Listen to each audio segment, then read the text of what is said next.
First Kids, Chapter 4, The Coolidge Boys, 1923 to 1929. Calvin Coolidge had two teenage sons, John and Calvin Jr. They went to school in Pennsylvania. The White House was their home only during summer and on holidays. Nicknamed Silent Gal, President Coolidge was a quiet man. His sons weren't so quiet. Calvin Jr. and John were typical teenage boys. Their nicknames were Carl and Butch. Life in the 1920s was wild and exciting, but President Coolidge was a stern father. He wouldn't let his sons entertain friends or go to parties.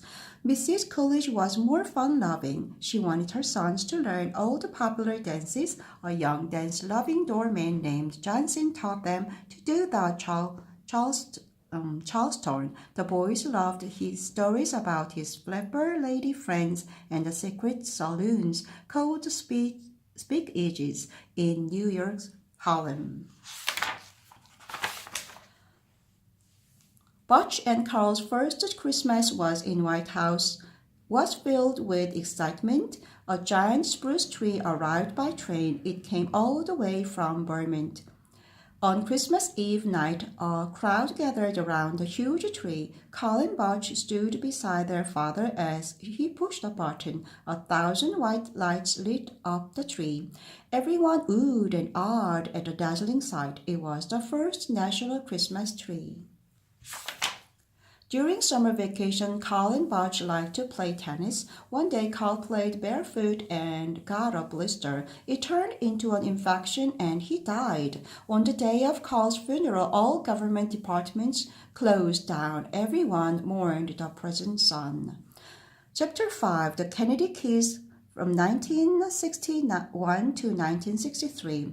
John Jr. was born just before the Kennedys moved into the White House. Everyone thought a new baby was good luck. The president nicknamed his son John John. John John had an older sister, 3-year-old Caroline. She was nicknamed Button-Nose.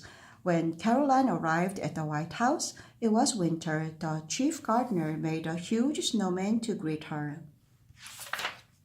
Caroline and John Jr. didn't have to go far to get to school, just a short walk to the White House elevator and one flight up. Caroline joined 11 other first graders and John joined his nursery school classmates at their own private school on the 3rd floor. The children's playground was near President Kennedy's office. Caroline's favorite game there was jumping on the trampoline.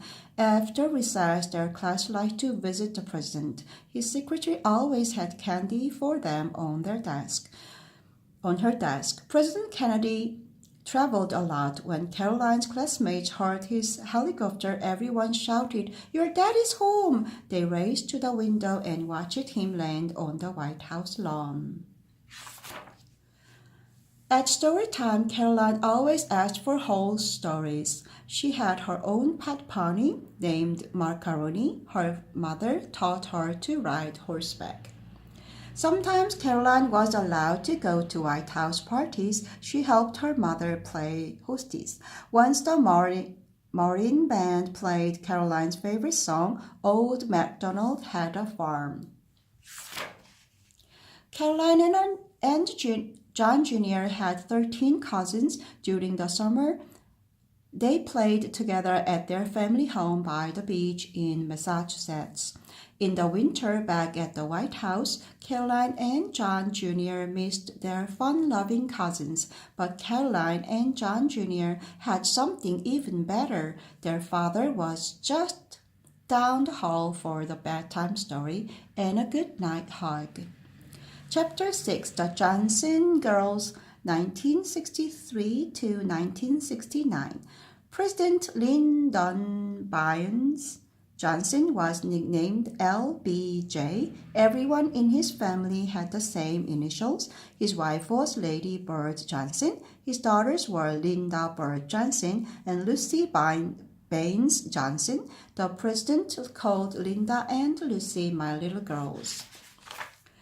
Lucy was 16 when her father became president. Right after moving into the White House, she started spelling her name Lucy.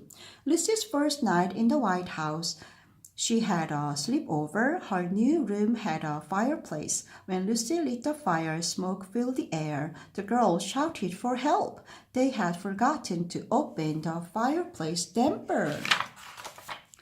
19-year-old Linda went to college in Washington, D.C. Linda and her friend Wari Lynn became roommates in the White House.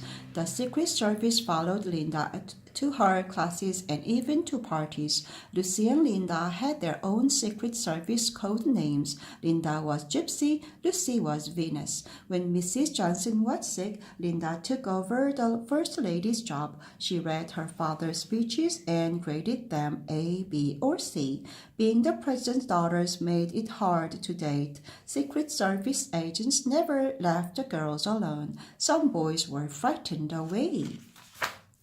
But both Linda and Lucy fell in love while living in the White House. Lucy married first. She had a big wedding reception in the White House. Her sister Linda caught the bouquet. It worked. Soon after, Linda got married in the White House too. Chelsea Clinton, 1993 to 2001. Most first kids have brothers or sisters to share the spotlight, but 12-year-old Chelsea Clinton was an only child, unless you count Socks, her black and white cat. Chelsea's first few months in the White House were tough. It felt like living in a big museum. She missed her grandparents and friends back in Little Rock, Arkansas. It was hard going to a new school. When Chelsea arrived, all the classroom doors had to be locked. Everyone had to knock and give their names before entering. Some of Chelsea's classmates were mad at her for all the new rules. But after a while, everyone relaxed. There were no more locked doors. Everyone got to know the president's daughter. They found out she was a regular kid. At school, Chelsea played soccer and baseball. Math and science were her best subjects. One Christmas, she danced in a ballet production of The Nutcracker. Her dream was to become an astronaut. On Chelsea's 13th birthday, she had a big slumber party. She invited old friends from Little Rock and new friends from Washington, D.C. The big mansion at 1900 Pennsylvania Avenue was beginning to feel like home. The Clintons tried to protect Chelsea from the media, but they couldn't stop all the TV and newspaper reporters. Hurtful stories came out about her hair and braces. One time, Chelsea fell asleep in church. A photographer took a picture of her snoring. Chelsea got hundreds of fan letters. Kids from all over the United States tried to comfort her. They said they knew how she felt. Sometimes Chelsea wasn't sure if people really liked her or just liked being around the president's daughter, but she did not know one thing for sure. She wouldn't give up being first kid for anything. Once a first kid, always a first kid. Bye-bye.